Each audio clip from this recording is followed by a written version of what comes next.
ইরানের সঙ্গে যুদ্ধ কি সত্যি শেষ, নাকি এটি কেবল আইনের ফাঁক গলে বেরিয়ে যাওয়ার কৌশল? ঠিক এই প্রশ্নই এখন ঘুরপাক খাচ্ছে ওয়াশিংটনের রাজনৈতিক অঙ্গনে। কারণ যুদ্ধক্ষেত্রে উত্তেজনা পুরোপুরি না কমলেও হোয়াইট হাউস দাবি করেছে ইরান যুদ্ধ শেষ হয়ে গেছে। আর এই ঘোষণার আড়ালে মার্কিন কংগ্রেসের অনুমোদন এড়ানোর চেষ্টা দেখছে বিশ্লেষকরা। জীবন অবাক না করলে কে করবে? 28% মিল্ক ফ্যাটের অবাক করার সাথে ফ্রেশ মিল্ক পাউডার। জীবন অবাক করুক প্রতিদিন।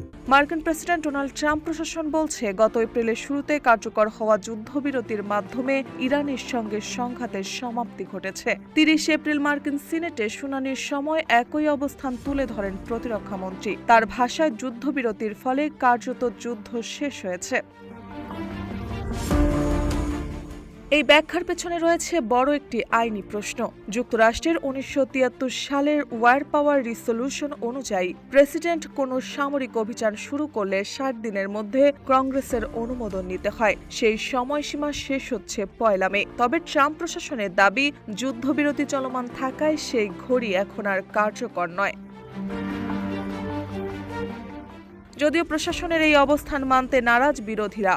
রিপাবলিকান সিনেটর সুশান কলিন বলেন, কংগ্রেসের অনুমোদন কোনো পরামর্শ নয়, এটি আইনি বাধ্যবাধকতা। একইভাবে সিনেটর টিম কেইন এই যুক্তিকে আইন বহির্ভূত বলে মন্তব্য করেছেন।